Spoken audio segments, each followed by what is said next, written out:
C'est bon, c'est parti. C'est parti. Eh bien, bonjour à vous et bienvenue dans ce webinaire des libertés associatives des écologistes.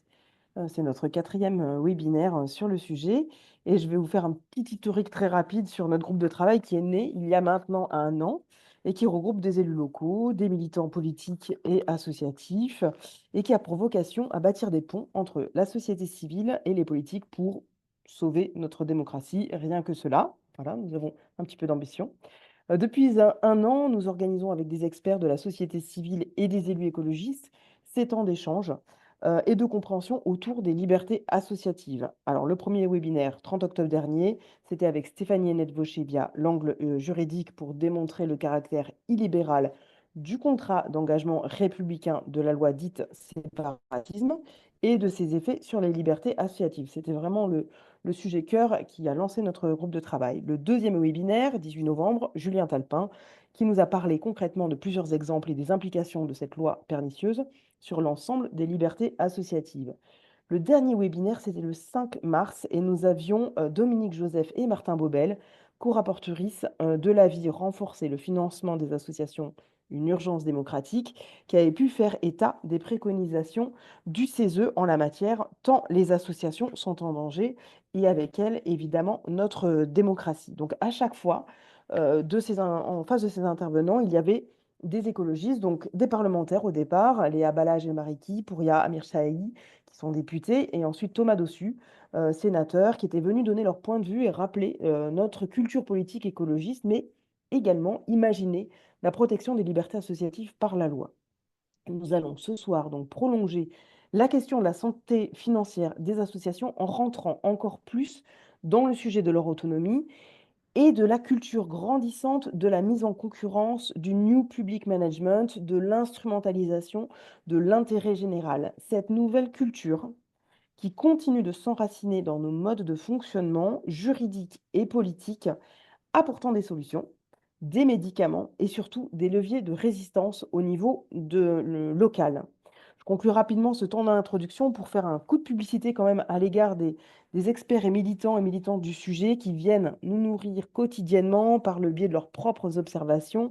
Donc évidemment, on va parler du collectif des associations citoyennes, mais il y a aussi le réseau national des maisons des associations qui organise des webinaires. Il y a la coalition, l'Observatoire des libertés associatives, le mouvement associatif à l'échelle nationale, etc.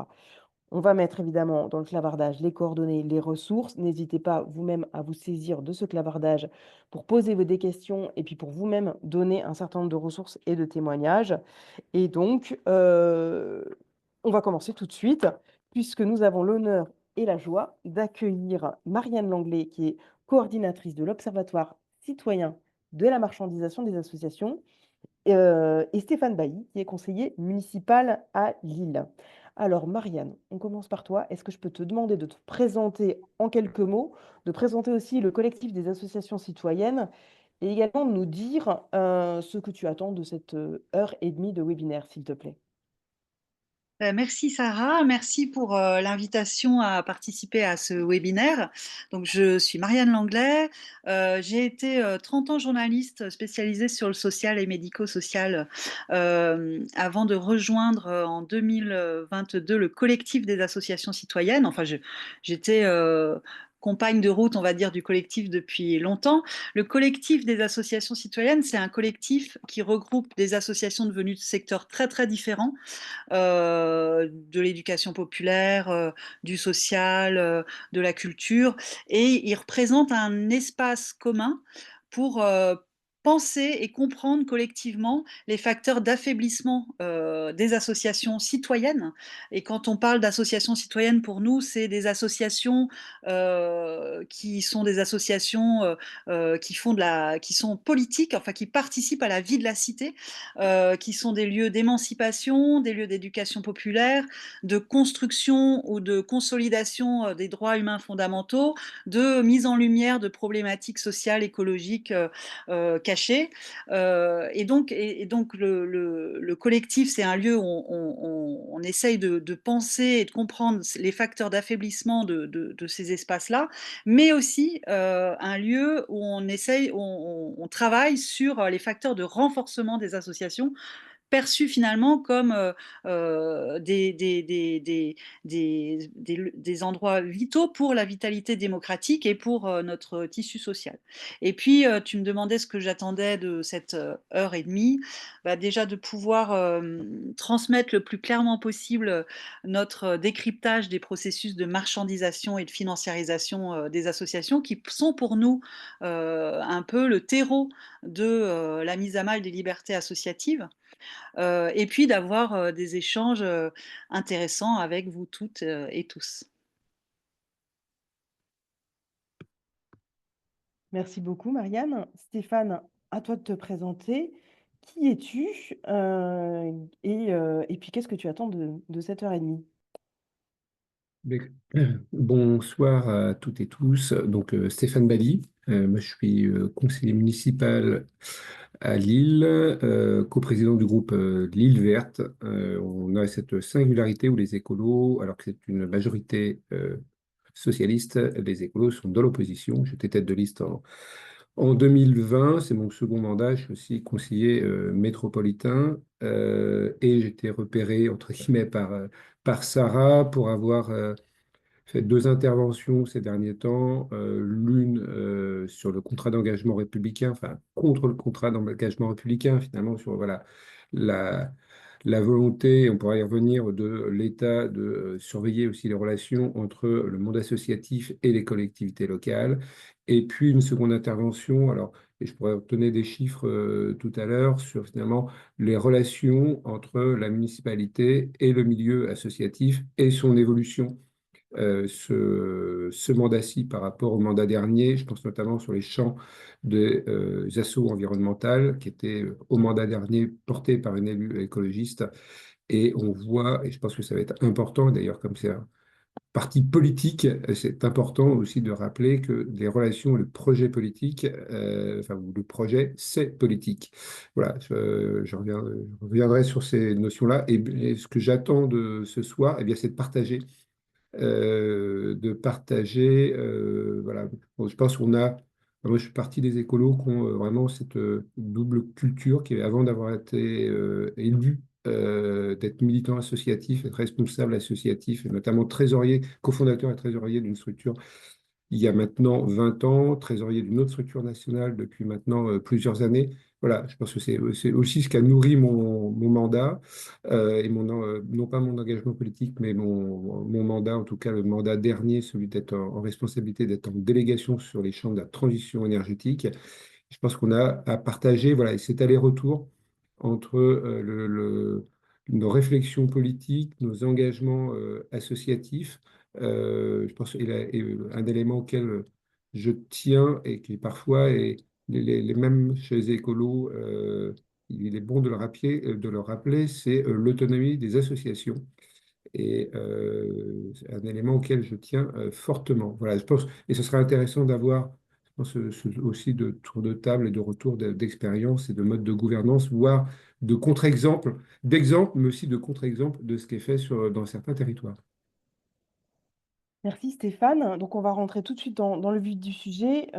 Vraiment, je vous invite à poser vos questions et vos remarques dans le clavardage, comme ça pourra rendre ce webinaire dynamique, puisque là on est quand même sur un format aussi un peu descendant et de discussion entre Marianne et Stéphane.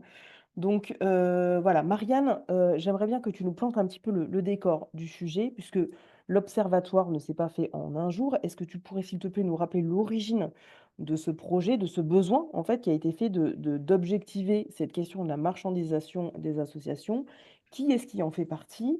Et puis, est-ce que tu peux évidemment nous définir les termes que tu vas utiliser, marchandisation, le contexte, etc. C'est parti. Alors, le collectif des associations, il se crée en 2010 en réaction à une circulaire qu'on a dite Fillon, qui transposait en France une directive européenne, mais qui la surtransposait en mettant sur le même plan les subventions aux associations et les aides aux entreprises. Et du coup, elle soumettait ces subventions aux règles du marché intérieur et aux règles des aides d'État, et elle mettait en péril la survie de ces subventions. Et du coup, il y a toute une mobilisation qui s'est créée en 2010, qui s'est créée en collectif, le collectif des associations citoyennes, en réaction à cette circulaire et contre ce qu'il appelait déjà la marchandisation de l'action associative. Et il jugeait déjà dans un des premiers textes que ça portait atteinte aux libertés associatives en poussant les associations à se conformer aux pratiques et modes de gestion des entreprises privées lucratives, donc avec une visée finalement de rentabilité et une visée d'intérêt privé plutôt qu'une visée d'intérêt général et une visée émancipatrice. Et donc, dès 2010, le collectif se mobilise contre ce qu'il appelle la marchandisation dans un silence, on va dire, assez fort, hein. Enfin, je veux dire, à l'époque, on était perçu un peu comme... Enfin, c'était un sujet très, très marginal. Euh, et donc pour nous, enfin, à ce moment-là, il crée un groupe de travail qui réfléchit à ces transformations des financements, parce que même si cette circulaire Fillon a été écrasée par une circulaire Valls, dite Valls en 2015, qui replaçait la subvention comme un mode de financement principal des associations, il n'empêche que la transformation des modes de financement des associations s'est poursuivie qu'elle est aujourd'hui vraiment très bien perçue par de plus en plus de monde. En fait, la marchandisation, pour nous, c'est ce qui pousse les associations à s'inscrire dans un marché, à ressembler à des entreprises avec une visée lucrative, c'est-à-dire à viser la rentabilité, la compétitivité, la concurrence, la croissance. On parle souvent de nécessité de changement d'échelle, par exemple. Il y a aussi tous ces termes autour de l'innovation. Il faut tout le temps chercher quelque chose de nouveau. Il faut tout le temps se réinventer. C'est la course au projet aussi. Il faut tout le temps penser le projet d'après pour avoir le financement avec les appels à projets. J'y reviendrai. On est dans une logique finalement de productivité qui nous amène à parfois oublier l'objet premier de l'association. Si on regarde les chiffres, pour avoir un peu le contexte général, la subvention de fonctionnement a été de plus en plus remplacée par de la commande publique. Entre 2005 et 2020, la part des subventions dans les budgets associatifs est passée de 34% à 20%, et la part de la commande publique est passée de 17% en 2005 à 29% en 2020. Mais la forme de la subvention a également changé, puisqu'on est passé d'un financement de fonctionnement à de plus en plus d'appels à projets qui eux aussi ont des effets sur les pratiques associatives. Et donc c'est tout ce contexte-là, c'est pour décrypter ces processus, en fait, pour comprendre ces logiques de marché qui nous traversent, pour mettre en lumière les effets sur les associations, que ce groupe de travail marchandisation s'est finalement transformé en 2022 en un observatoire citoyen de la marchandisation des associations, qui compte aujourd'hui 17 réseaux et associations. On a dans l'observatoire le mouvement pour le planning familial, le réseau national des maisons des associations dont tu parlais, Sarah, tout à l'heure, la CIMAD, l'UFISC, qui est l'Union fédérale d'intervention des structures culturelles, le mouvement pour l'économie solidaire, enfin des réseaux qui viennent de secteurs très différents, et un conseil scientifique de 15 chercheurs, chercheuses. Et on a sorti un premier rapport en février 2023, je ne sais pas si vous le voyez là, euh, qui, euh, qui pose un premier tableau de ce qu'on entend sous les termes de marchandisation et financiarisation des associations.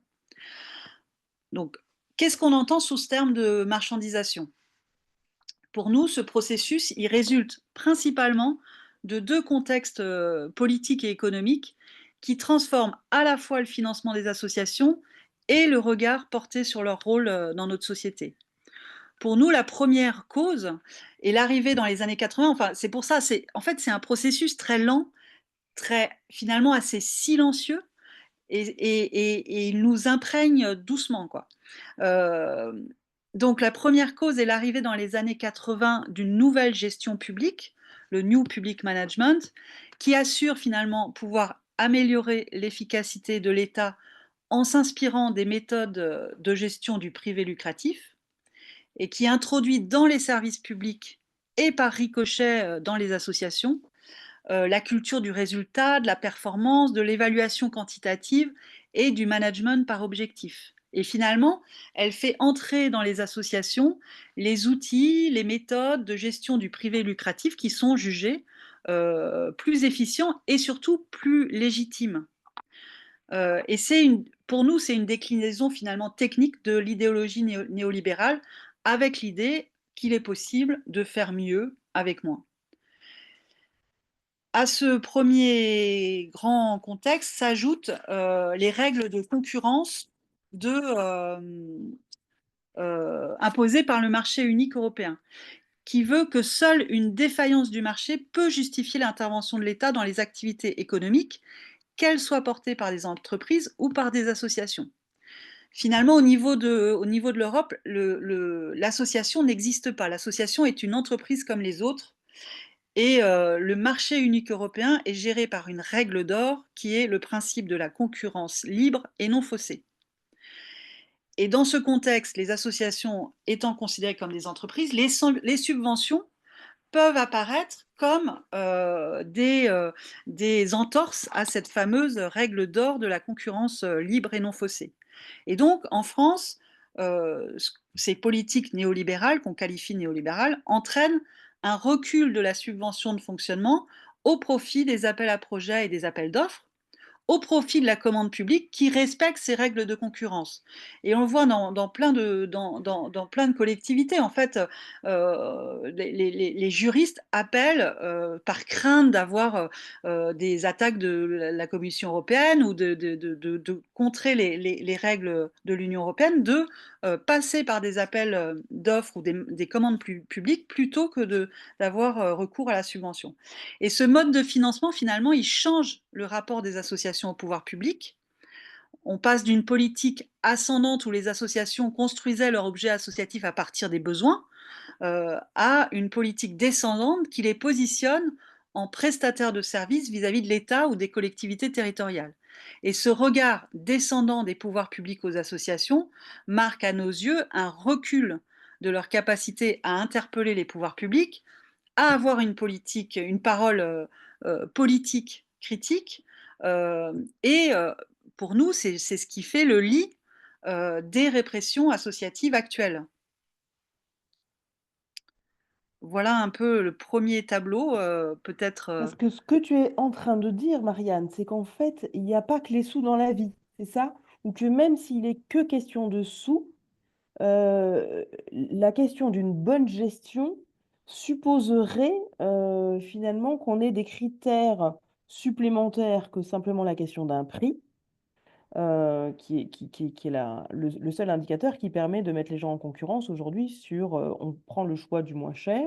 L'entreprise est forcément plus efficace, forcément moins chère qu'une association, et donc on va la privilégier. Or, ce que là tu es en train de nous expliquer, de nous rappeler, c'est bien que quand une association porte un projet, elle porte non seulement un projet associatif, qui est par nature un projet collectif, qui est fondée sur finalement une ambition de non-lucrativité. Elle peut être dans le cadre de l'intérêt général quand elle demande typiquement une subvention, mais surtout elle participe d'un travail de citoyens, d'interpellation des pouvoirs publics et du coup de bonne gestion, pour le coup démocratique en fait. C'est vraiment cette logique d'interpellation, de réflexion commune et en fait de coopération globale qui est complètement absente de la logique d'une entreprise qui répondrait simplement à un marché. J'aime bien enfoncer des portes ouvertes. En fait, quand tu parles de coopération, c'était un peu ça où je voulais en venir là, c'est-à-dire que justement, ce mode de financement, il a des effets très forts sur le secteur associatif. Et un des premiers effets qui est maintenant très bien établi et qu'on voit tous les jours et qui nous traverse tous les jours, c'est que ce mode de financement, il met les associations en concurrence entre elles.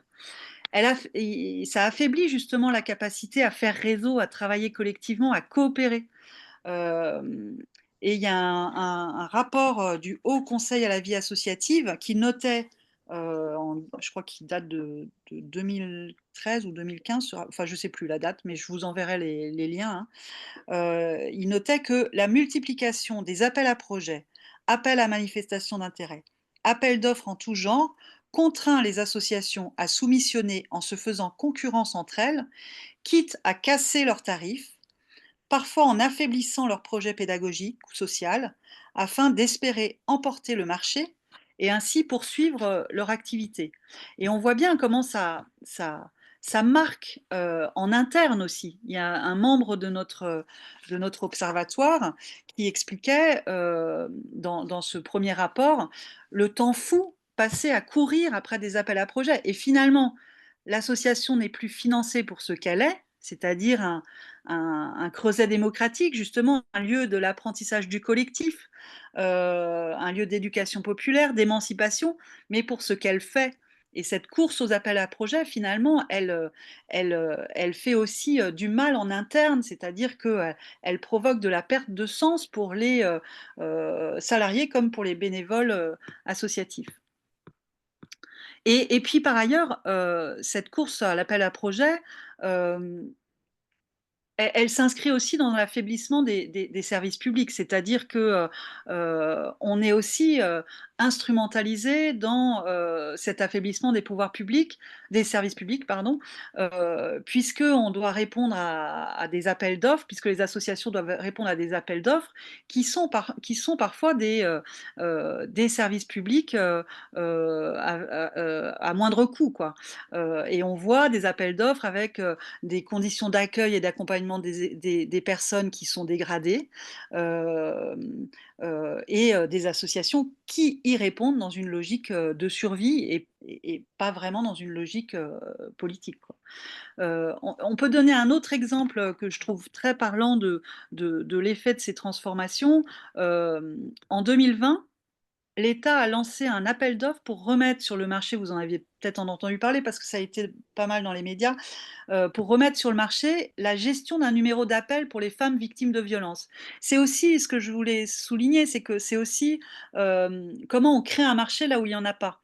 Et là, c'est le cas. Donc, la gestion du numéro d'appel pour les femmes victimes de violences, c'est un numéro qui a été construit et porté depuis 30 ans par tout un collectif d'associations, par tout un travail de mise en lien, de mise en réseau.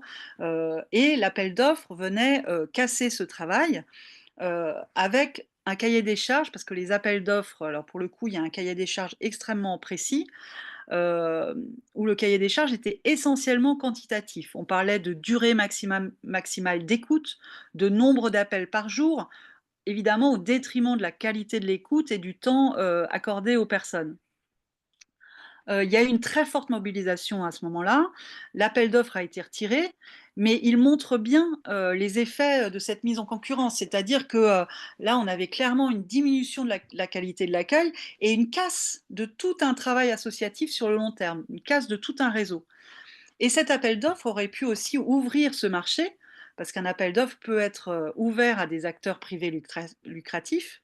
Et on voit bien aujourd'hui, avec tout ce qui est sorti euh, dans la grande presse, même si on le disait depuis très longtemps dans la presse spécialisée, sur le champ de la petite enfance ou des personnes âgées dépendantes, on voit bien ce que l'ouverture d'un marché, enfin, de ce type de marché à des acteurs privés lucratifs peut donner. Bon, dans le cas de cette,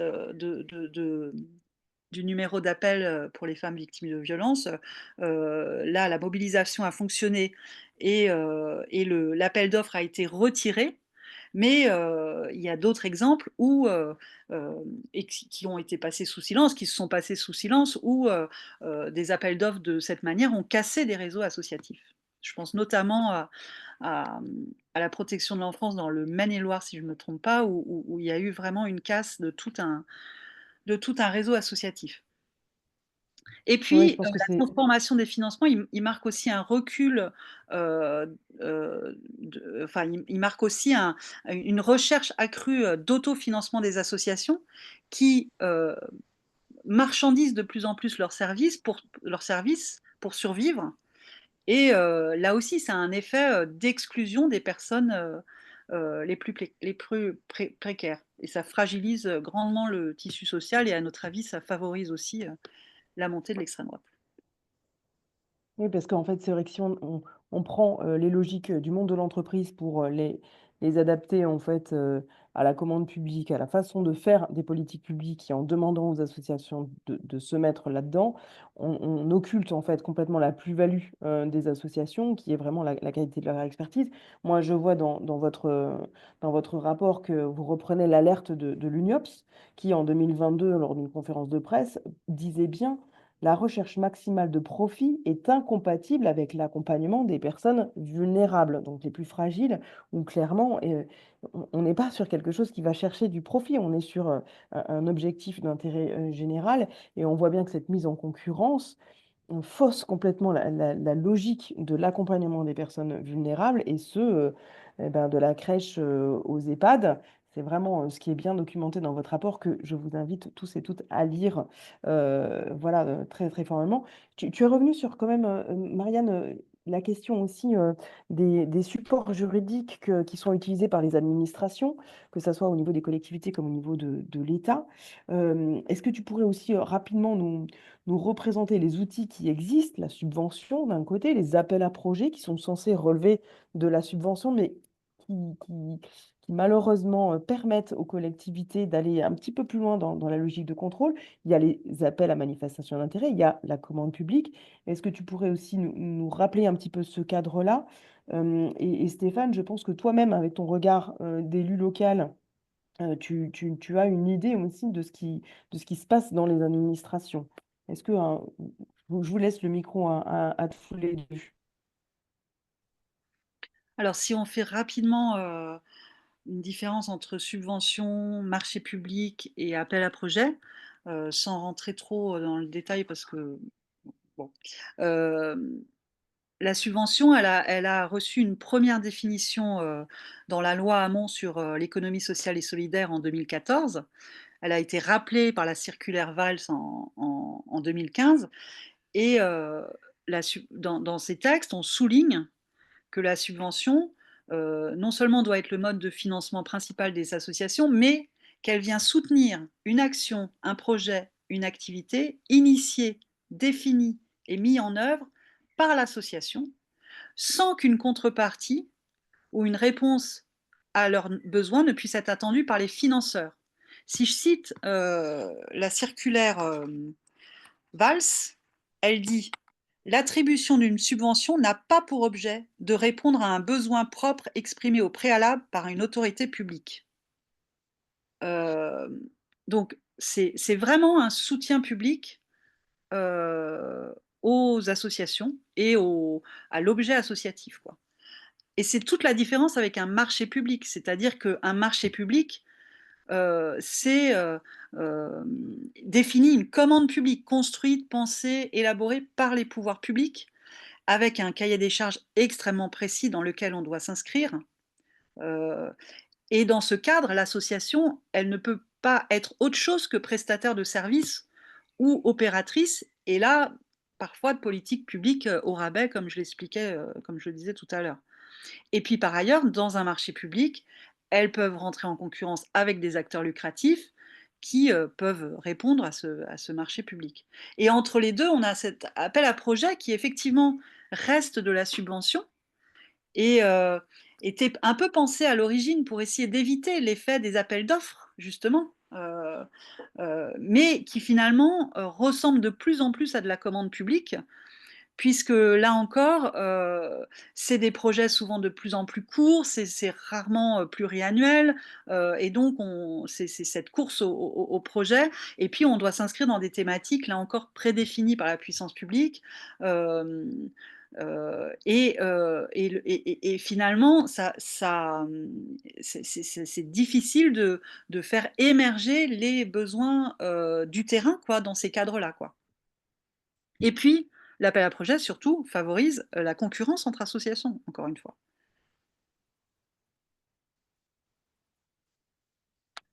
Stéphane, tu voulais rajouter quelque chose? Plein de choses ont été dites par très bien dite par Marianne. Au fur et à mesure, je notais. Et sans vouloir répéter et être redondant, néanmoins, moi, quelque part, en résumé, je pense que ce qu'il faut peser en termes de débat, c'est ce qu'on a des relations qui sont partenariales ou des relations de prestataires. Finalement, il y a ça, c'est ce qu'on a partenarial de subvention et avec un mode, et je pense qu'il faut dissocier comment dire, la relation et du mode de contractualisation budgétaire. Comment dire, la subvention avec la convention, en fait, on a quelque chose, on a le projet associatif, il faut quand même pas quand même non plus se mentir, c'est que globalement, on a quelque chose qui est un peu coécrit.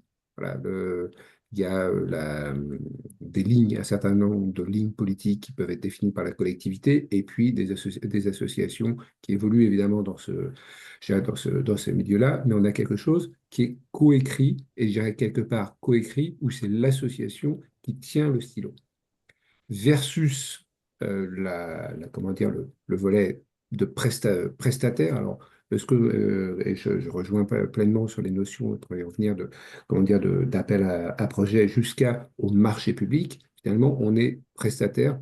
Et quelque part, pour un certain nombre de champs, on est prestataire un peu low cost. Voilà, où en plus, Mm. il y a un genre de dumping qu'il faut, alors, qui peut être soit par rapport à d'autres structures, alors qu'elles soient associatives ou pas, voire de dumping par rapport à la fonction publique territoriale. Je pense qu'il faut aussi le poser, comment dire, en ces termes. Et donc voilà, moi, si je devais résumer, c'est prestataire versus partenaire. Et c'est vrai que on a cette lame de fond de transfert de convention, et on a la convention sur d'appel à projet. Et l'appel à projet, pour moi, il a sachant que je pense qu'il ne faut pas être contre l'appel à projet systématiquement, c'est-à-dire qu'il permet d'être, comment dire, de tester, d'innover. Par contre, il y a une maltraitance et quelque part, il y a même une double maltraitance. Il y a une maltraitance vis-à-vis de l'association, puisque c'est un peu une demande d'innovation permanente. C'est une demande finalement que le monde associatif, tous les matins, quand il se lève, en fait, il doit être innovant et avec comment dire, une énergie qui est passée à chercher à rentrer dans les cases des documents d'appel à projet. Donc ça, il y a une première maltraitance. Et puis la seconde maltraitance, elle est en interne des collectivités. C'est-à-dire que plutôt que de suivre, je pense notamment sur le terrain comment dire, ce que font les associations, on a une perte de sens par les agents territoriaux, perte de sens parce que le suivi, en fait, revient à aller remplir des tableurs et on a les rois de l'indicateur. Et ça a quel sens? Ça, je pense que c'est important aussi comment dire, d'avoir ces deux éléments. Pour moi, la maltraitance, elle n'est pas que vis-à-vis du monde associatif, elle est aussi de perte de sens vis-à-vis des agents comment dire, territoriaux. Et puis, il y a l'autre point, et et je vous donnerai les chiffres, ce qui s'est passé sur l'île ces dernières années. Il y a aussi quelque part un peu le mythe, voire le fantasme de la Convention, parce que je pense que ce qu'il faut aussi porter et défendre politiquement, c'est le cadre de la Convention pluriannuelle, ce qui permet de donner de la perspective. On n'est pas uniquement sur du one-shot. Et de nouveau, je pense qu'il faut marcher sur deux jambes, qui permet de tester des choses, celle qui permet voilà, si on est d'innover. Je pense qu'il ne faut pas avoir peur de ce terme-là, mais qui reste minoritaire, versus celui de la convention pluriannuelle qui donne de la perspective, qui donne de la visibilité comment dire, sur le terme. Et pourquoi j'employais le terme d'arrêter le fantasme qui nous a été rétorqué politiquement, qui était la convention, mais 3 ans. Oui. Mais en fait, c'est pas 3 ans et vous avez 3 ans et vous partez avec les clés du camion et on en rediscute dans 3 ans. C'est-à-dire que de façon, une convention pluriannuelle, je pense qu'il faut dissocier le terme de cadre et comment dire, d'engagement contractuel, notamment de soutien de la collectivité, de non-suivi, en fait. C'est-à-dire qu'il y a le rapport, comment dire, toute association adopte ce rapport, comment dire, lors de son rapport d'activité, lors de son AG. Et puis, si on a des services qui ont le temps et qui ont les moyens, il y a des rencontres, il y a des, comment dire, qui sont régulières, qui permettent de façon, euh, non pas de prestataire, mais de partenaire, de suivre ce qui est fait. Et je pense que ça me semble vraiment important de le poser, vraiment de le poser en ces termes. Et on a jusqu'à, et je peux peut-être comment dire, donner le chiffre maintenant, qui est que j'évoquais dans l'introduction pour me présenter. Au mandat dernier, on avait donc à Lille la délégation sur les associations pour faire simple, transition environnement. 2019, le champ appel à projet représente 6% du montant total des subventions aux associations. 6%. 4 ans plus tard, 2023, 61%. C'est politique. On va dire peu ou prou, le budget est resté à peu près constant attribué aux associations. C'est politique. Et une des raisons, et ça a été évoqué par Marianne tout à l'heure, qui est de mettre en concurrence les associations.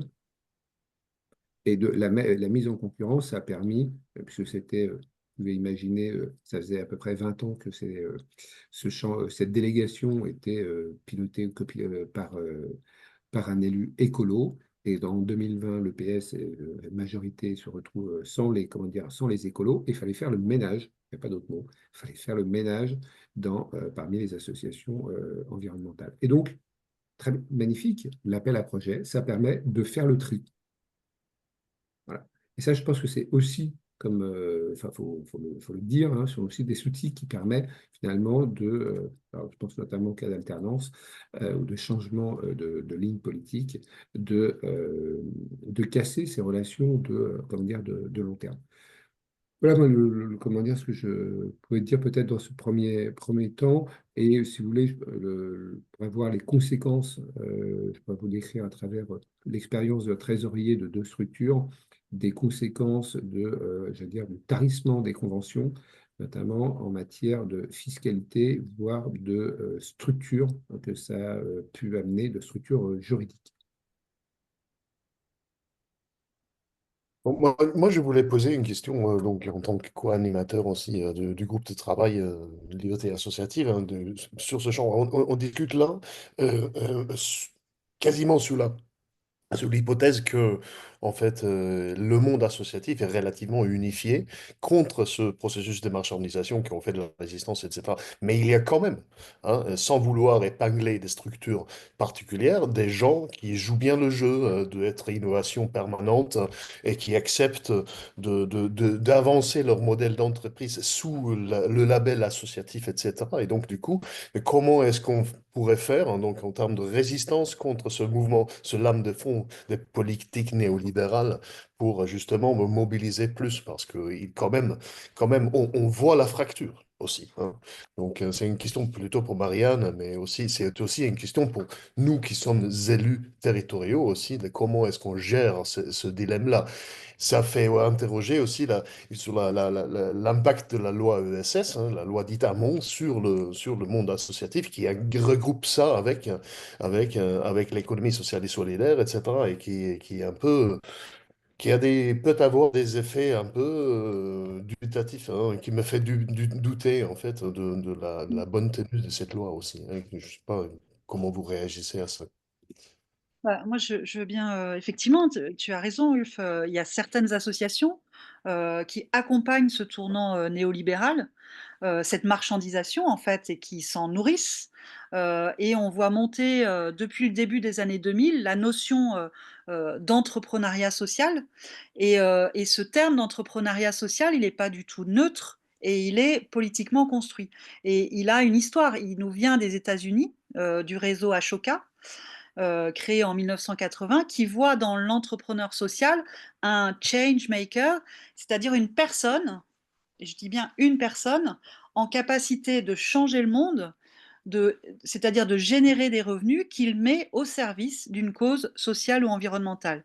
Et c'est aussi l'idée qu'il est bien d'utiliser les compétences entrepreneuriales, les techniques du management du privé lucratif pour résoudre les questions sociales et écologiques. C'est aussi l'idée qu'un homme seul peut résoudre des enjeux sociaux et environnementaux avec les bonnes techniques de gestion, les bons mécanismes financiers, et que finalement le collectif, l'intelligence collective, donc les associations, enfin ces lieux du collectif finalement, ne sont pas aussi efficaces. Euh, et cette notion d'entrepreneuriat social, elle nourrit ce flou entre les entreprises privées lucratives et les associations, et elle vient finalement invisibiliser les associations. Elle les rend ringardes en fait, parce qu'il y a tout un discours très euh, jeunes, enfin moderne. Ça donne envie. Il y a une com super bien construite. Ils ont l'air tous très heureux. Et en fait, ce processus, il vient neutraliser, à notre avis, la portée politique de transformation sociale, écologique, de critique radicale du système économique actuel, en fait. Hein. Et c'est un courant très puissant, et c'est vrai, tu as raison, Ulf, c'est une vraie... Enfin, le champ de l'ESS est en ce sens un peu un champ de bataille entre ces courants, entre, on va dire, une vision transformatrice de l'économie portée par l'économie solidaire et une vision plus euh, je pourrais même dire de caution du capitalisme en fait, hein, portée par le courant de l'entrepreneuriat social. Si on veut rentrer un peu plus dans le détail, l'entrepreneuriat social en France, c'est notamment porté par le groupe SES.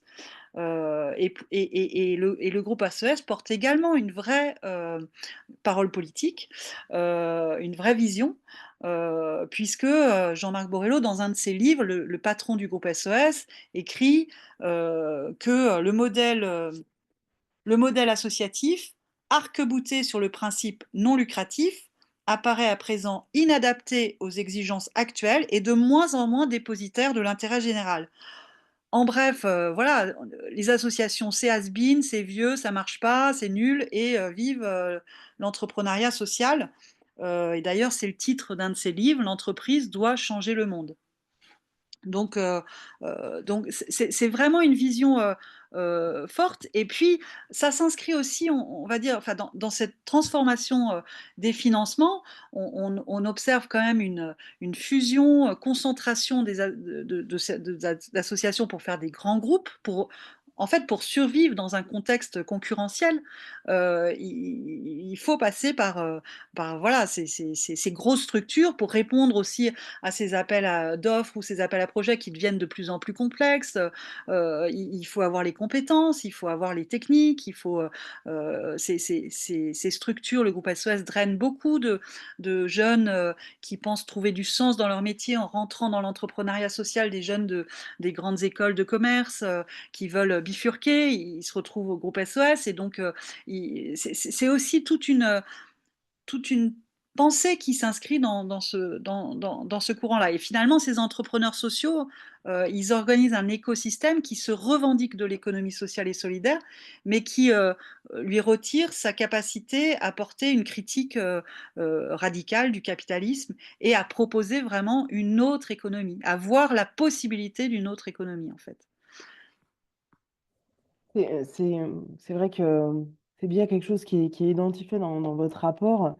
Le fait, en fait, d'oublier la critique, hein, du capitalisme dans l'économie sociale et solidaire, c'est en fait enlever une des raisons d'être de cette économie de l'autrement. Et au contraire, avoir la possibilité de venir financer le monde associatif dans cette capacité en fait de réflexion, d'alerte des pouvoirs publics, ce qui est le cas d'ailleurs avec l'éducation permanente en Belgique. Marianne, tu nous en parlais dans des webinaires précédents. C'est vraiment important. Nous, parallèlement, les écologistes, c'est vrai qu'on a tendance à dire l'écologie politique sans les luttes sociales, c'est du jardinage. Bon, eh ben, est-ce que en effet, l'économie sociale et solidaire, sans la critique du capitalisme et sans les libertés associatives, eh ben, finalement, c'est du capitalisme qui diffuse, qui infuse et qui pourrit en fait l'ensemble des relations partenariales. Je, je regarde la montre hein, qui malheureusement court. Moi, j'avais une question pour Stéphane sur la partie justement de cette montée en capital au niveau des associations, le danger en fait de la fiscalisation des associations qui fait on vient en fait complètement pallier la question de l'intérêt général. Je voudrais que tu nous en dises aussi deux mots avec ta double casquette. Et après, par contre, on ira quand même vers des solutions, hein. Ne vous inquiétez pas, restez jusqu'au bout. On aura des solutions à vous proposer, hein, là. Mais on doit dresser quand même le portrait de ce qui se passe aujourd'hui en France, quand même. Oui, si on prend je dirais quelque part, le réseau associatif aujourd'hui, il est pris en tenaille avec genre de double peine. Il y a tout ce qu'on a pu évoquer tout à l'heure sur le fait de passer de partenaire à prestataire, et il y a la conséquence au niveau fiscal. Alors là, c'est le trésorier de deux structures qui l'a vécu ces 2 dernières années. Pourquoi? Parce qu'en fait, le passage finalement par des marchés plutôt que par des conventions, ça change la fiscalité de l'association. Et globalement, il y a enfin, il y a trois possibilités. La première, une association qui est non fiscalisée, donc vous êtes donc considéré dans le champ non concurrentiel. Vous pouvez avoir jusqu'à peu près une vingtaine de pourcents de votre activité dans le champ concurrentiel, ce qui veut dire que 80% ne l'est pas. Il y a ce qu'on appelle le sectorisé, c'est entre 20 et 40% de l'activité qui est dans le champ concurrentiel et le reste qui ne l'est pas. Et au-delà, bah, vous êtes 100% fiscalisé, même si vous avez moins de la moitié de votre activité qui est hors du champ concurrentiel. La conséquence directe, c'est la perte du rescrit fiscal. C'est-à-dire que notamment, c'est la perte des possibilités de déduction de dons pour des donateurs. C'est ce qui s'est passé pour deux structures dont je suis trésorier, avec deux structures qui sont sur le même champ de la transition énergétique, mais qui n'ont pas ni les mêmes histoires, ni le même nombre de salariés. Virage Énergie, aujourd'hui, c'est 5 salariés fondés en 2006 et qui, pendant 16 ans, a été une association absolument non fiscalisée. On a des exemples de collectivités qui auparavant étaient en convention. Ils me disent, oui, mais exactement ce qu'évoquait Marianne précédemment. Oui, mais vous comprenez, en fait, on va passer en marché, vous serez les seuls. Grosso modo, c'est transparent, sauf que c'est pas la même chose parce que c'est le stylo, c'est pas l'association qui l'a tenu, voire même des propositions de écrivez-nous le marché, voilà, qui est quand même détournement du mode de marché, quand même, faut le dire. Mais la conséquence, eh bien, c'était d'être, comment dire, d'être fiscalisé. Euh, comment dire, Aujourd'hui, le monde associatif, le mouvement associatif peut être raté, en fait, quelque part aussi la demande d'adaptation de la fiscalité au nouveau contexte, même si on combat cette baisse de conventionnement. Mais là, globalement, on a la double lame. L'autre exemple, qui est le réseau du CLER, qui est une structure, une association qui rassemble plus de 300 structures au niveau national, aussi bien des associations, des entreprises que des collectivités. Là, c'est 35 salariés. Et bien, le fait de porter, j'y reviendrai, de porter des programmes ce qu'on appelle les programmes C2E, certificat d'économie d'énergie, et bien, c'est aujourd'hui dans le champ concurrentiel, ce qui signifie qu'en fait, une association qui a plus de 40 ans, eh bien, a été transformée en une association, puis on a créé une filiale, comme il y a 35 salariés, enfin, on a fait un groupement d'employeurs. Grosso modo, l'énergie mobilisée, je vous laisse imaginer l'énergie mobilisée pendant 2 ans, plutôt que finalement la raison d'être qui est de faire, comment dire, de faire les choses. Donc ça, je trouve que c'est extrêmement, comment dire, important à souligner. On n'en parle pas assez. Hein. Peut-être que la casquette de trésorier, mais en fait, on se prend les conséquences de ce transfert comment dire, de subventions vers des appels à projets, vers de la mise en concurrence. On se le prend en plein, comment dire, de plein fouet d'un point de vue fiscalité. Ça, je pense que ça me semble extrêmement important. Et il y a vous savez, les cabinets aujourd'hui qui accompagnent les transformations de structures. Alors, une association peut être fiscalisée. Il n'y a pas de problème juridique en tant que tel. Sauf que il y a une vague aujourd'hui de transformation d'associations non fiscalisées en fiscalisées. Pour avoir pu échanger avec plusieurs cabinets d'expertise comptable, le retour est quasiment impossible. Et ça, je pense que c'est aussi important, ce qui fait que je pense une association qui a été fiscalisée, bah, globalement, plutôt que de se défiscaliser, ce qui est très compliqué, en fait, les membres recréent une structure à côté. Voilà, donc, et avec toute comment dire, toute la complexité associée. Et là, je trouve qu'il y a vraiment un combat à mener qui est un peu la double lame, en fait, hein, les conséquences de ce changement de relation qui est des conséquences, comment dire, des conséquences fiscales.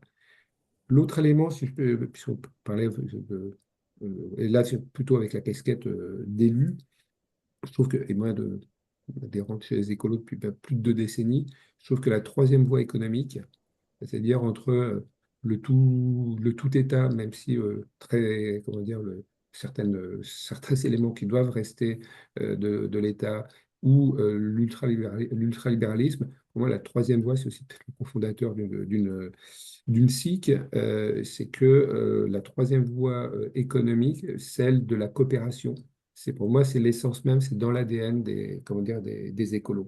Et qu'est-ce qu'on peut faire au niveau local? Et là, c'est l'élu local et le candidat municipal en 2026. Je pense notamment sur les temps de la vie.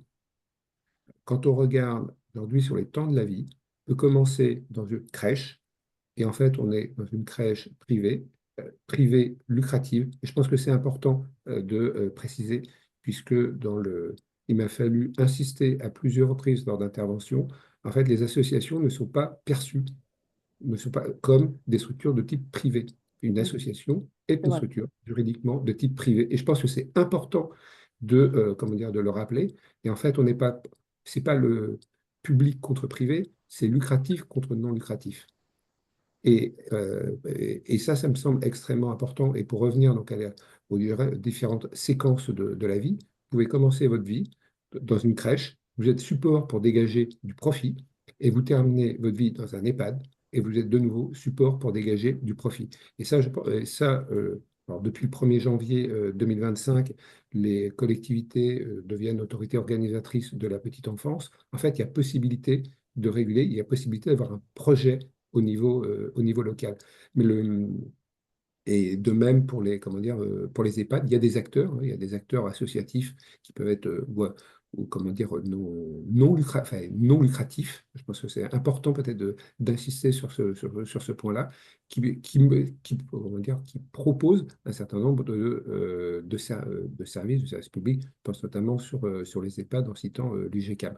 Voilà, donc le projet au niveau local, est-ce que d'une crèche, on appelle uniquement le privé lucratif, ou on a un choix entre le faire en régie ou de le faire comment dire, ou de faire appel, alors soit que ce soit l'ensemble des parties prenantes, je pense notamment à une SIC, soit de le faire avec une association, et avec son projet et sur le champ non lucratif. Voilà, si je pouvais insister sur ces éléments entre lucrativité et non lucrativité, plutôt que d'être entre public, comment dire, public et privé, qui renvoie d'ailleurs aux définitions européennes des SIEG.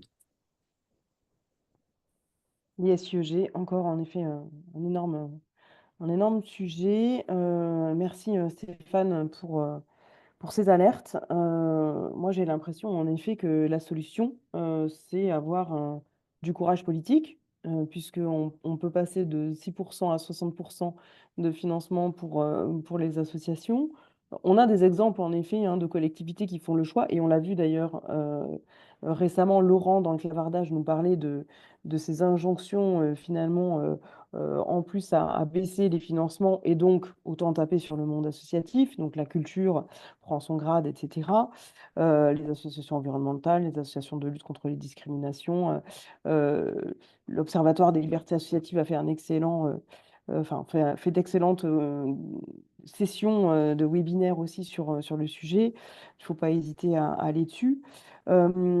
Quelles sont finalement ces solutions qu'on peut avoir, mis à part finalement voter écolo, tout le monde a compris que les écologistes ont dans leur ADN, leur chair, leur envie, leur force et leur conviction, le fait de respecter le monde associatif. Il faut aussi évidemment que tous nos collègues écologistes soient bien formés à ces questions-là et ces distinctions. Quelles sont les solutions, quels sont les outils qu'on peut avoir, notamment quand on peut convaincre nos collègues élus, parce que souvent quand on est élu, on est quand même élu dans des majorités plurielles. Quels sont finalement les outils qu'on peut avoir à notre disposition? Alors, Marianne, cette question est quand même un peu pour toi. Au niveau local, pour nous, élus locaux en collectivité, et peut-être si tu peux nous donner deux, trois idées aussi pour modifier la loi, ça peut être intéressant, sachant que nous avons des propositions à mettre en place en commun dans un atelier des lois qui aura lieu à l'Assemblée nationale le 1er juillet. Petite, petite info agenda. Voilà. Qu'est-ce que tu pourrais nous recommander, Marianne, comme médicament, finalement? C'est pas simple comme question. C'est l'objet en fait de tout le travail qu'on a mené là pendant 2 ans pour sortir le deuxième rapport de l'Observatoire citoyen de la marchandisation des associations, puisque dans le premier rapport, on faisait un peu un état des lieux de la situation, enfin de ces processus de marchandisation et de financiarisation. On n'a pas parlé de financiarisation, mais bon, ça sera peut-être l'objet d'un autre webinaire, mais c'est un gros sujet aussi. Et donc, dans ce deuxième rapport, on cherche à explorer des pistes qu'on a appelées de démarchandisation. Et enfin, pour nous, déjà, le premier point, c'était la notion de savoir égale pouvoir, c'est-à-dire déjà de collectivement mettre des mots sur ces processus qui nous traversent, encore une fois, mieux les comprendre, réussir un peu à les décrypter, connaître leur histoire aussi, parce que ça s'inscrit dans une histoire. Donc c'est déjà un premier facteur de renforcement des associations, de comprendre ces processus collectivement. Euh, et puis, on peut voir comment aussi à des niveaux locaux, enfin je pense par exemple à la ville de Rennes, hein, on peut parler quasiment de ville-refuge où on peut trouver des espaces où on construit un contexte euh, euh, de confiance vis-à-vis des associations et qui vient justement casser ce contexte national de défiance porté, enfin avec en ligne de mire hein, le contrat d'engagement républicain. Et on voit comment, dans certaines collectivités territoriales progressistes, on construit à l'inverse des espaces de co-construction avec voilà, des travaux communs, associations, élus, pour essayer de construire ces espaces de co-construction.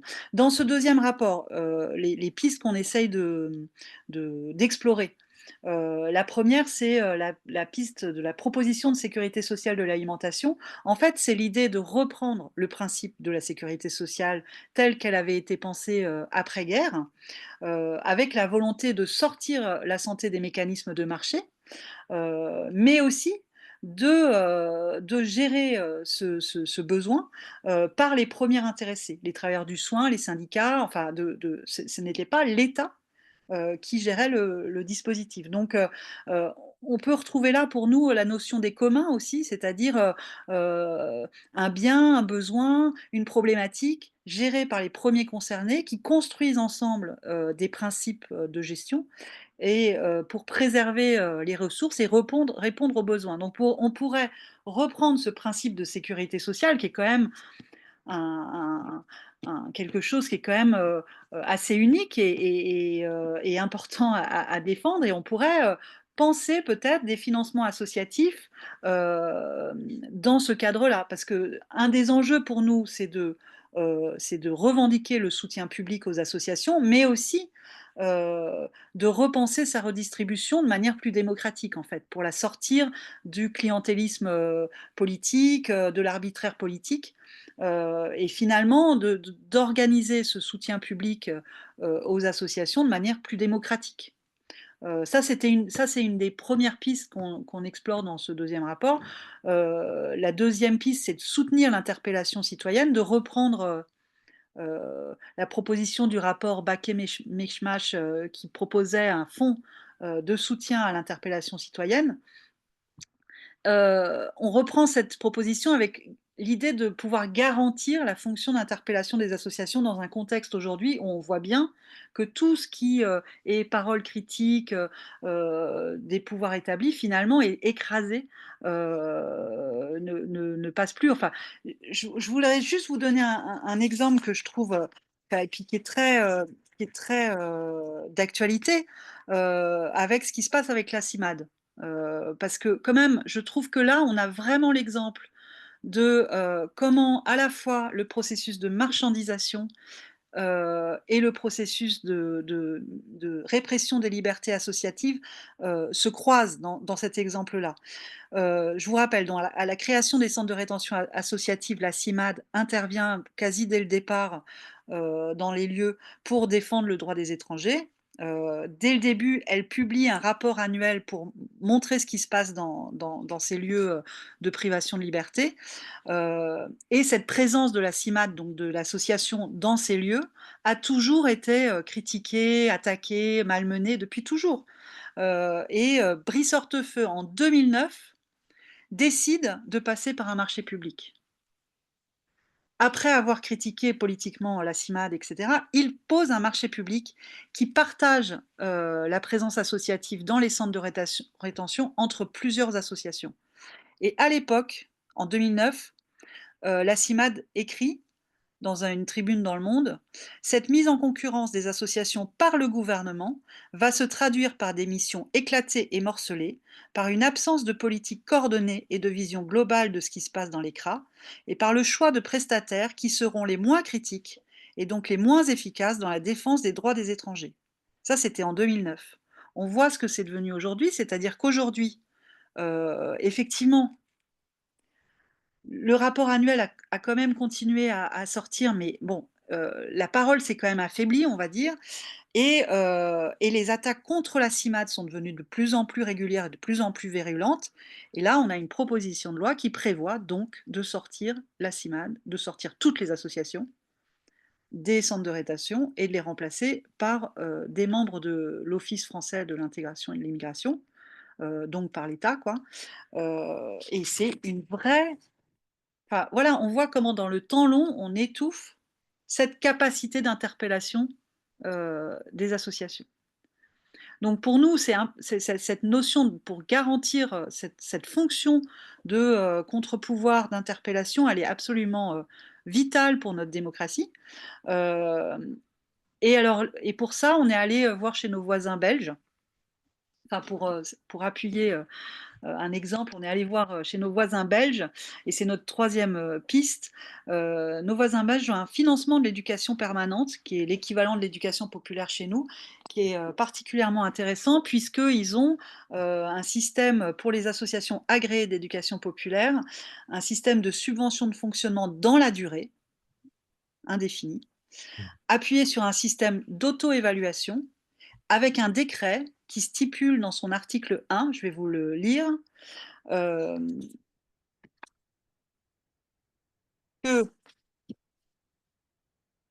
le développement des associations d'éducation permanente doit viser l'analyse critique de la société, la stimulation d'initiatives démocratiques et collectives, le développement de la citoyenneté active et l'exercice des droits civils et politiques, sociaux, économiques, culturels et environnementaux, dans une perspective d'émancipation individuelle et collective des publics. Donc nous, on appelle à un peu se saisir de toutes ces pistes, enfin à ouvrir les imaginaires, à reprendre du pouvoir en fait sur aussi notre argent collectif, l'argent public, pour essayer de construire un cadre législatif protecteur dans un contexte où quand même on est dans une bascule, hein, puisque on n'a pas parlé de financiarisation, mais juste en 2 mots, on est dans une bascule puisqu'on est en train d'avoir un récit qui vient nous dire que la subvention c'est fini et que maintenant il faut passer sur un modèle d'investissement. Et donc il est urgent, à notre avis, et c'est pour ça que le rapport du CESE est particulièrement important à nos yeux, il est urgent de rappeler l'importance de cette subvention et de la rappeler l'importance de ce soutien public aux associations, pas pour défendre nos boutiques, hein, encore une fois, hein, mais parce que c'est des droits humains fondamentaux dont il est question et que il s'agit de notre démocratie. Voilà. Merci beaucoup, Marianne. En fait, merci pour ce rappel aussi, hein, que nos voisins européens ont aussi des choses en place sur lesquelles on peut s'inspirer, notamment dans le contexte de ce qu'on va proposer à l'Assemblée nationale le 1er juillet aussi, hein. Et donc, parce que, in fine, il s'agit aussi, quelque part, de parler de la défense de la démocratie, mais in fine, et ça, l'exemple de la CIMAD l'illustre très bien, c'est aussi la défense de l'état de droit, qui est un pilier absolument fondamental de notre démocratie aussi. Donc, on va ouvrir pour les questions là immédiatement. Et s'il n'y a pas une voix féminine qui veut poser des questions, je vais passer la parole à Claude Boulanger, en demandant à tout le monde d'être succinct et court dans la formulation des questions pour qu'un maximum de personnes qui veulent intervenir puissent intervenir. Oui, Dans, alors, dans ce je cas, prends la Claude, parole, oui, c'est ça? vas-y, vas-y. Ok. Donc, bonsoir à nouveau à tout le monde. Marianne Langlais, merci beaucoup pour les quelques précisions. Je voudrais intervenir très rapidement sur le rapport et son contenu, et notamment voir avec vous et le partager avec tout le monde sur les tableaux que vous nous présentez à partir de la page 49 concernant les différentes modalités de subvention et de financement, notamment dans le cadre des contrats à impact, sujet sur lequel je travaille à titre professionnel et personnel et évidemment politique depuis près de 5 à 7 années. Et donc, il m'intéresserait que vous puissiez nous donner votre avis sur les possibilités de votre organisation à établir un suivi précis de ces financements accordés, notamment à des organisations qui se proclament de l'économie sociale et solidaire et qui, par ailleurs, bénéficient de mêmes typologies de subventions auxquelles elles ont été rendues éligibles par les contrats à impact, mais aux échelons de collectivités territoriales tels que les départements et régions pour un même projet. Ils ont donc du contrat impact, une subvention d'un CD et une subvention d'un conseil régional. J'ai plusieurs exemples que je ne rendrai volontairement pas publics ce soir, mais il m'intéresserait que vous puissiez nous partager comment vous pouvez assumer les suivis. Le deuxième point, c'est que vous abordez la question de la mesure de l'impact. Est-ce que c'est un mythe? Alors, c'est une partie en page 66 que j'invite tout le monde à vraiment lire, puisque j'ai trouvé vos interventions et vos écrits très, très intéressants et que je partage moi-même.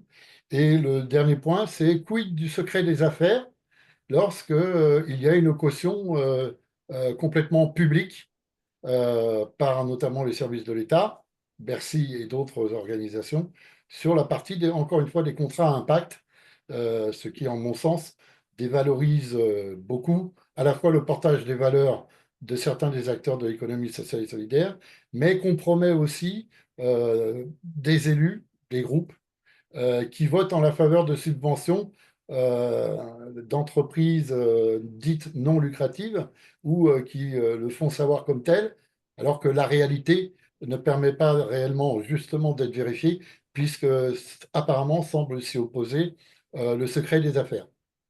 Voilà, je vous remercie bien. Est-ce que je réponds tout de suite ou est-ce qu'on... Oui, oui, oui, tout à fait. Parce que là, si Absolument. je réponds tout de suite, j'ai peur que de déborder. Enfin, je ne sais pas comment être synthétique sur cette question. Euh, Parce que vous abordez justement la question ce qu'on appelle la financiarisation, et je voudrais quand même rappeler dans quoi on s'inscrit parce que ça me semble important. Euh, Cette notion d'investissement à impact, elle arrive dans les années 2010 chez nous, hein, avec cette idée que la main invisible du marché a aussi un cœur. Et ce cœur invisible, c'est l'investissement à impact. Et ça vient aussi du monde anglo-saxon et c'est un dispositif financier, enfin c'est un champ financier qui s'ouvre avec l'idée qu'on va pouvoir faire à la fois du bien et du profit. Avec aussi cette idée qu'il faut réorienter tous les acteurs financiers vers des investissements plus verts, plus sociaux, plus propres. Euh, la sociologue Eve Chiapello, dans Le Nouvel Esprit du capitalisme, elle montre très bien comment le capitalisme finalement retourne les critiques qui lui sont portées à son profit, et l'investissement à impact, il s'inscrit complètement dans ce processus et il porte le récit d'un sauvetage des pauvres et de la planète par des mécanismes de marché, souvent d'ailleurs appuyés aussi sur des solutions techniques. Quand on regarde les contrats à impact social, alors le contrat à impact social est un des outils de l'investissement à impact. C'est un outil extrêmement compliqué, extrêmement lourd. Effectivement, on essaye de les suivre à l'Observatoire. On a d'ailleurs dans le deuxième rapport tout un passage qui décrypte un contrat à impact spécifique parce qu'on a enfin réussi à obtenir un contrat en entier et donc à l'analyser collectivement pour essayer de bien comprendre ce mécanisme. Alors c'est 150 pages hein, d'une écriture financière extrêmement pointue parce qu'il s'agit donc de transformer des actions associatives en produits d'investissement financier. Et c'est en ce sens que la mesure de l'impact est extrêmement importante puisque pour transformer ces actions associatives en produits financiers, il faut arriver à avoir le même langage que les acteurs financiers. Et donc, il faut mesurer l'impact. Il faut avoir une mesure commune, une mesure qui puisse avoir une valeur monétaire. Il faut aussi avoir un langage de la preuve, c'est-à-dire qu'il faut faire la preuve de l'impact, toute chose égale par ailleurs, pour que ça puisse être valorisé financièrement. Et donc, cette mesure de l'impact, elle arrive aussi en France en 2010. Ça devient aussi un mode d'évaluation des associations. Aujourd'hui, il y a une pléthore de webinaires, de lieux d'études, de lieux de travail sur cette question de l'évaluation par la mesure de l'impact. Pour nous, c'est le cheval de Troie de la financiarisation. Euh, mais en même temps, il y a plein d'associations qui, soumises à cette injonction, et puis c'est toute une culture qui rentre aussi dans nos pratiques, qui essayent de transformer cette mesure de l'impact pour la rendre positive pour eux. À nos yeux, effectivement, c'est un mythe rationnel, c'est un langage de la preuve qui nous emmène dans le mur, et puis qui en plus a des effets extrêmement pervers parce qu'il s'agit donc de mesurer un impact, toute chose égale par ailleurs. L'impact doit être simple, lisible pour qu'il soit compréhensible par les acteurs financiers. Donc, il peut aussi masquer des effets extrêmement pervers derrière. Mais je ne rentre pas plus loin, parce que là, sinon, je vais prendre... enfin, il faudrait 2 heures à nouveau.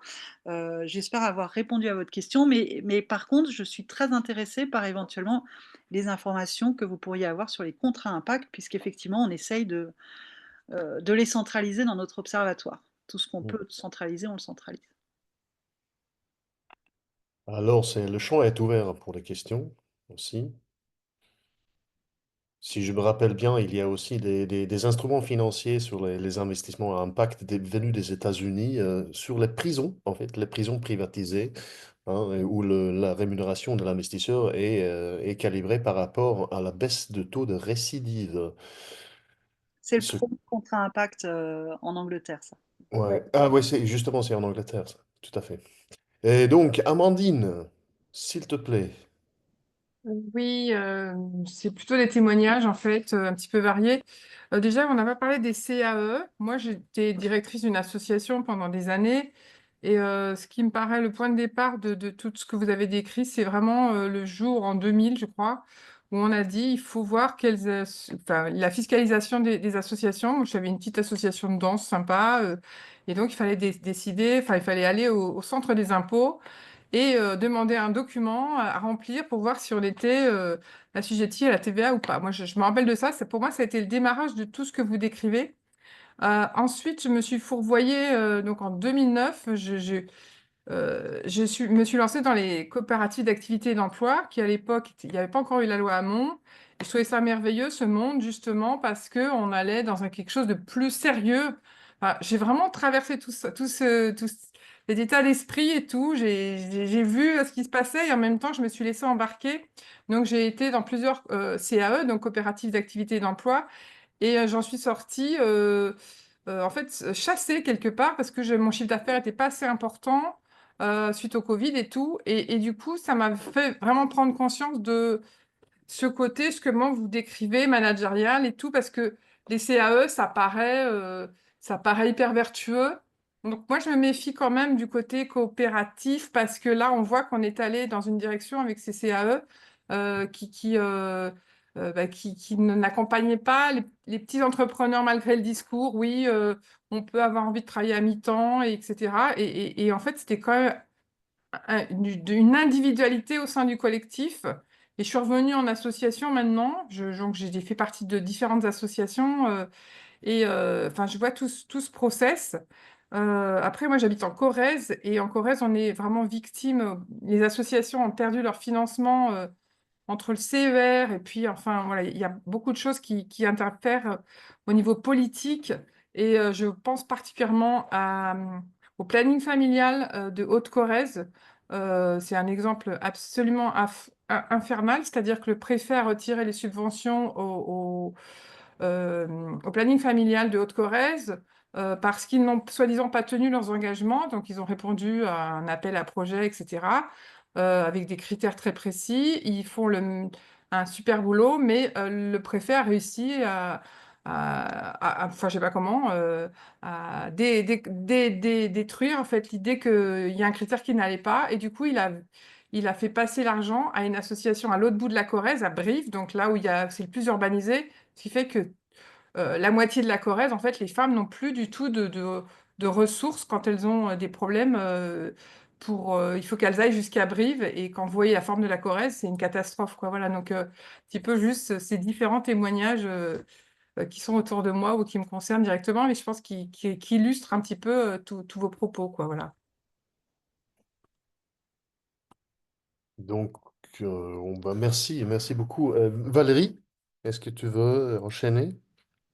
Euh, Moi, enfin, je sais pas si c'est vraiment une question, mais un point sur la financiarisation qui est au-delà des appels à projets et du tarissement des finances publiques, qui est tout cet appel au financement privé, et à cette injonction d'hybridation des ressources du monde associatif, du recours aux appels à projets de fondations privées hein, qui du coup financent ce qui les arrange et défiscalisent une partie de leurs bénéfices. Enfin, enfin, pour avoir été salarié d'association et avoir cherché des sous, il y a vraiment un enjeu à cet endroit-là d'éthique, de se dire, mais est-ce que j'y vais ou est-ce que j'y vais pas? Enfin, qu'est-ce que ça soutient?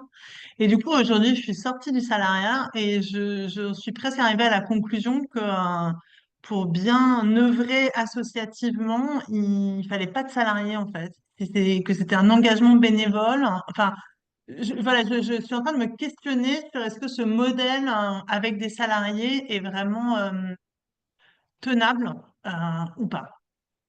Hmm. Bon, c'est pas une petite question, hein. Elle est courte, mais elle n'est pas petite, quoi. Stéphane, Marianne, est-ce que vous voulez répondre? Bah, en fait, on en revient à la question du projet. Quel est le projet de l'association? On a des associations, une majorité d'associations n'ont pas de salariés, uniquement constituées de bénévoles. Et puis, on a des associations avec plusieurs milliers de salariés. Et en fait, la question, moi, c'est quel est le projet de l'association? Un élément auquel moi je tiens énormément, c'est celle de l'autonomie et celle de la liberté associative. C'est-à-dire qu'une association, je regardais, enfin, c'est une personne morale. Et c'est une personne morale comme comment dire, comme une société. Elle a un projet.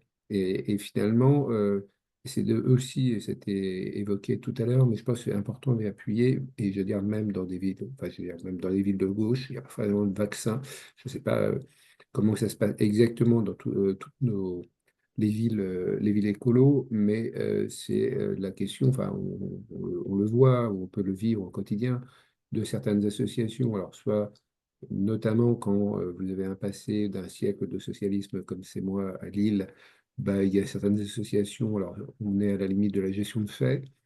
On peut avoir des associations où globalement il y a ça a pu embaucher d'anciens élus ou des gens qui sont devenus élus, enfin, et qui sont prestataires de services. Voilà, et c'était l'élément aussi que j'évoquais au tout début. Enfin, moi, je le vois en termes de troisième voie économique, mais qui ne doit pas être un dumping social, en fait. Je pense qu'on doit être aussi hyper vigilant. Et derrière le terme association, en fait, ça recouvre un peu tout, enfin, entre le club de sport avec quelques adhérents jusqu'à la structure qui a plusieurs milliers de salariés. Finalement, elle a la même forme juridique, mais elle n'est pas du tout sur les mêmes champs d'action. Et là, c'est sans citer la structure, puisque c'est mon employeur, je suis salarié, je suis enseignant, chercheur dans le supérieur dans une structure de droit privé qui est une association, mais statut ne fait pas vertu. C'est-à-dire qu'on a eu un directeur avec qui a quasiment envoyé au tapis comment dire, la structure qui est plus que centenaire. Donc, je pense que c'est aussi important, et peut-être là, en tant qu'élu local, comment on accompagne, comment on appuie sans ingérence. C'est-à-dire qu'il peut y avoir d'un côté de la méfiance, de la défiance, mais aussi de l'ingérence. Donc, comment on outille, moi j'ai retenu le terme de ville-refuge, et d'être support au projet. Et support au projet, c'est pas de tenir le stylo, c'est finalement de donner les moyens, de donner comment dire, le cadre, qui n'est pas que budgétaire, hein, qui peut être aussi, je pense, dans nombre de communes, les besoins, notamment d'héberger des associations, de faciliter. Et le dernier point est là dans le cadre un peu de la campagne pour rencontrer nombre d'acteurs et d'associations, comment on facilite, et je sais que c'est le cas à Rennes, avec une plateforme où on ne vous redemande pas à chaque appel à projet, on ne vous redemande pas les statuts de la structure et compagnie. Enfin, il y a aussi comment, en tant que collectivité, on est facilitant. Et c'est ce que j'évoquais tout à l'heure, en fait. Et à dessein, j'employais le terme de maltraitance, maltraitance des assos et de leurs salariés s'il y a des salariés, mais aussi maltraitance pour les agents quand globalement on a un boulot où on a une perte de sens. Mm. Non, je pense que c'est effectivement important de souligner le rôle des élus locaux territoriaux parce que justement, il y a un risque qu'on tombe aussi dans le piège d'être vecteur de transport pour la marchandisation et la financiarisation si on accepte sciemment ou inconsciemment le paradigme de la New Public Management et tout ce qui va avec. Donc, Marianne, un mot de la fin avant qu'on laisse Sarah clôturer, peut-être? Peut-être juste pour vous donner une actualité en ce moment, puisque on est quand même face à une période où les coupes budgétaires, les attaques justement sur les budgets, mais les attaques politiques, parce que tout ça, c'est des choix politiques et c'est des attaques politiques, qu'elles soient budgétaires ou verbales, parce qu'on on le voit quasi tous les jours hein, en ce moment. Au collectif des associations citoyennes, on appelle un soulèvement associatif.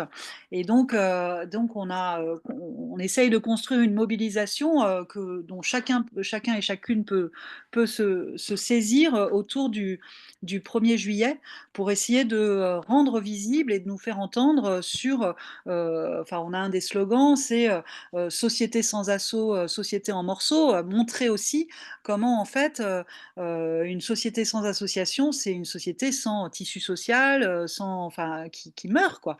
Donc si enfin, on pourra mettre dans le chat le lien vers notre site où on a toutes les infos sur cette mobilisation à venir et ça correspond aussi à votre atelier des lois. Enfin, ça vient aussi soutenir votre atelier des lois. Merci Marianne, par pudeur, peut-être tu n'as pas à parler non plus de la présentation comme dans l'agenda du deuxième rapport, je ne dis pas le second parce qu'il va y en avoir d'autres, mais le deuxième rapport de l'Observatoire, c'est le mercredi 27 mai à 10 h, pas du tout. Pas Dis-moi, du- vas-y, C'est vas-y. lundi 26 mai à 10h30 à la CIMAD à Paris, Très euh, bien. et au Oberkampf, et en visio. Et là aussi, tout est sur notre site. Tout est sur le site. Gaël Laouro a d'ailleurs mis dans le clavardage le lien pour s'inscrire.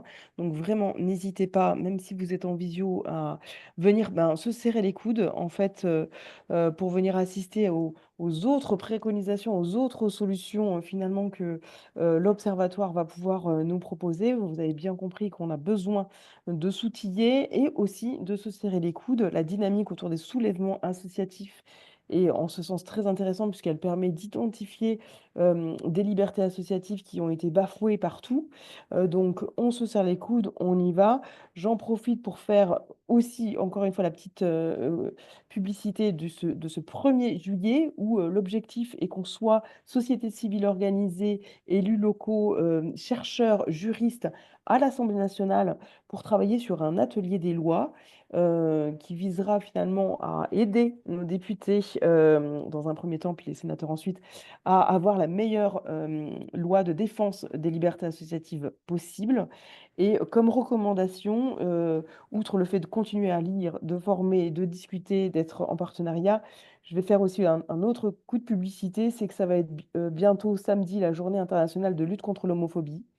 C'est donc le début en fait de la déclaration de guerre de l'extrême droite contre toutes les associations LGBTQIA+, de lutte contre les discriminations, les associations féministes, les associations antiracistes.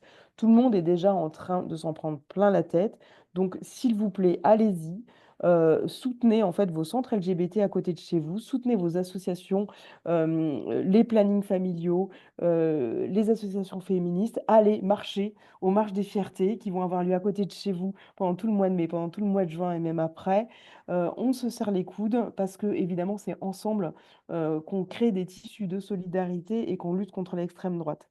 Voilà, si c'est peut-être une recommandation, une préconisation que je peux vous proposer, c'est celle-là. C'est un petit peu orienté, je vous avoue, mais je pense que on gagnerait vraiment à s'accaparer ces combats-là qui ne sont pas forcément identifiés par tout le monde, mais qui vont vraiment clairement nous nourrir de solidarité. Merci à vous et vous enverrons encore une fois le petit support de présentation puis l'ensemble des documents ressources et nous vous donnons rendez-vous dans tous les grands temps de mobilisation à côté de chez vous. Merci. Merci, merci. Merci. Merci. Bonne soirée. Merci, au revoir. Bonne soirée.